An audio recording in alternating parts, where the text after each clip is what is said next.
Italy has followed France in stepping up security following the attack on a suburban Moscow concert hall as the continent gears up for big events such as the Paris Olympics and the European Championship in Germany.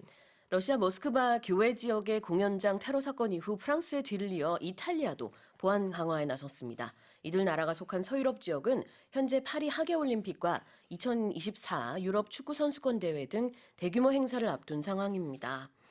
Right, so let's talk about this. It's also this week is Holy Week. Yeah.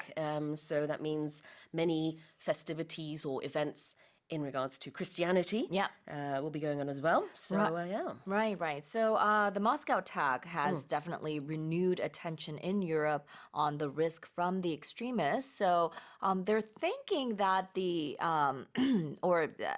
U.S. and other Western officials have confirmed actually who is responsible for the Moscow attack. They're saying that it was an affiliate of the Islamic State group known variously. They're known as ISIS-K, ISK, ISPK.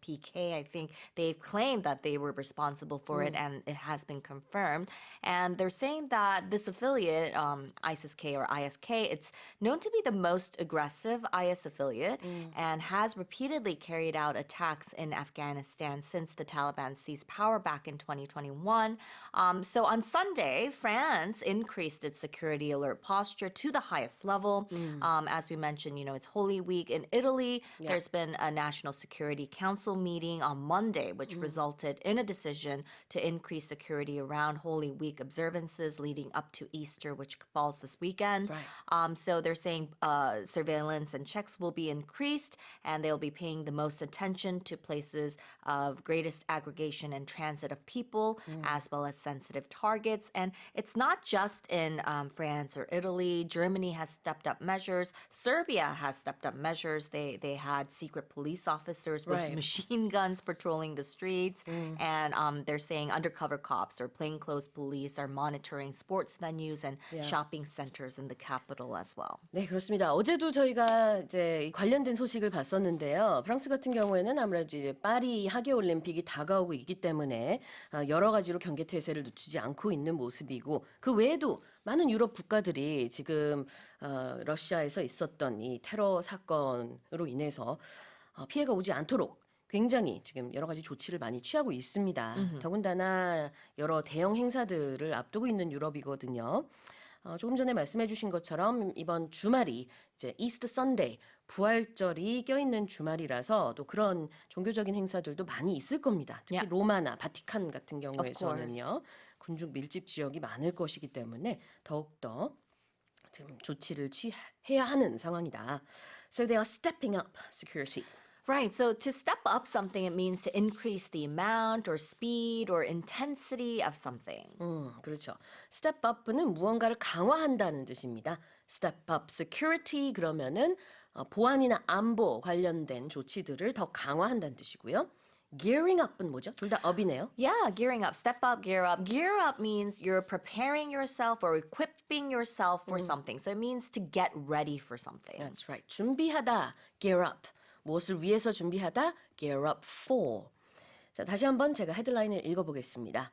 Italy has followed France in stepping up security following the attack on a suburban Moscow concert hall as the continent gears up for big events such as the Paris Olympics and the European Championship in Germany. And let's move on to the next headline. An increasing number of Gen Z employees in China are adopting a new trend known as gross outfits at work, where they wear sweatpants, sleepwear, and other clothes that make them look like they just rolled out of bed. 중국의 젊은 직장인들을 중심으로 트레이닝복과 잠옷 등 자다가 방금 일어난 듯한 복장으로 출근하는 소위 역겨운 출근 복장이라는 트렌드가 확산하고 있다는 보도가 나왔습니다.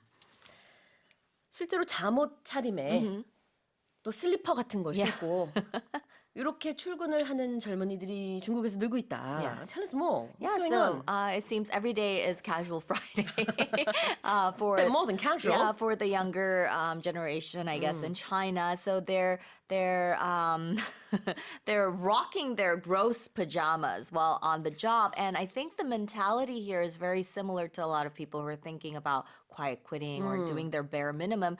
They just don't think it's worth it to get up and prepare yourself, shower, do the bare minimum to look presentable at work. So they're going to work just in their pajamas. It doesn't even match the top and bottom. They're going there, and the interesting thing about this trend is that they are proudly advertising this on their social media. 네, 한 인플루언서가 내가 오늘 이런 편안한 복장으로 출근을 했는데요. 우리 상사가 역겹다고 말했어요. 이걸 올린 거예요. 소셜미디어에다. 그랬더니 요게 이제 엄청 바이럴이 돼가지고 spread, yeah. 그래서 다들 나도 할래 그러면서 이 역겨운 출근 복장 트렌드가 시작이 됐다는 후문입니다. 그래서 이것도 quiet quitting이랑 결이 조금 비슷한 것 같기도 하고 Yeah. 물론 다른 점도 있지만 Yeah, but I think that it's very similar. But I was thinking back to my college days in the States. I would wear pajamas to school. students do that. Yeah, but when I came to Korea and when I visited my friends attending college here, I didn't see anyone wearing pajamas. It was just, I was very shocked. I remember thinking, that's not how we look at school. But everyone was very dressed up. And Very presentable. Yeah, it's just Yeah. different culture, I think. Yeah. 네, 그렇습니다.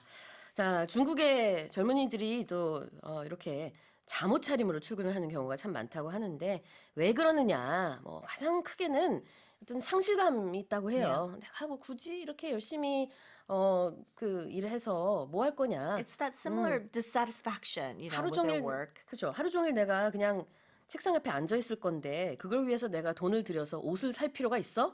이런 마인드가 있다고 합니다. 자, 표현 볼게요.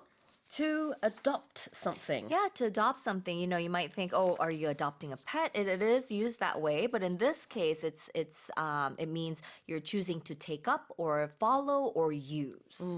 adopt a trend까지 같이 보시면 될 것 같아요. 그래서 어떤 유행을 따르다라는 의미로 보시면 되겠습니다.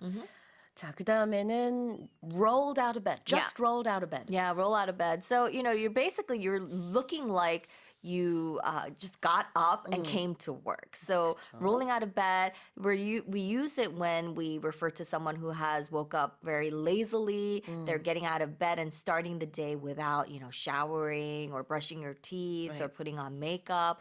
So it also means to rise after sleeping, especially after sleeping later than usual. So that brings on the lazy morning. 네. 침대에서 방금 일어났다라는 뜻인데 이게 이렇게 일어나야지 하는 이 느낌이 아니고요. 롤링이 뭐죠? 이렇게 몸을 돌리는 거잖아요. 그러니까 그냥 막 이러면서 일어나는 거예요. You don't want to get out of bed. 그죠? 일어나기 싫은 느낌이 잔뜩 들어있는 표현입니다. Roll out of bed. 그래서 마치 지금 방금 침대에서 겨우겨우 일어나서 잠옷 차림으로 그대로 출근을 하는 것 같은 Roll into work. 네, 그런 복장으로 일을 한다고 하는데 이제 또 하나의 영향은 그 팬데믹 기간 동안에 실제로 재택근무를 하면서 잠옷 입고 일한 청년들이 많다 보니 뭐 그런 영향도 있다라는 분석이 있습니다. 그래요. 다시 한번 읽어볼게요.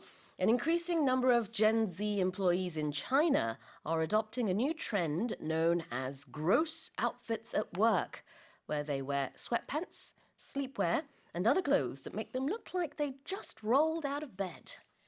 Let's go to our final headline.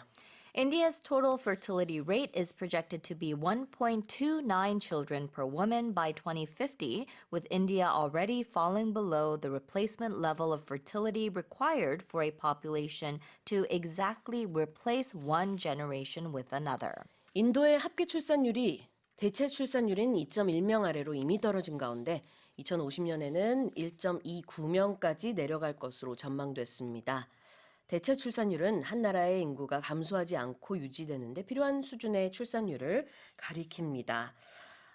표현을 좀 먼저 봐야 될 것 같고요. 여기서 total fertility rate라는 거를 우리가 이제 합계 출산율이라고 하는데 쉽게 말해서 가임 여성이 평생 동안 낳을 자녀의 수입니다.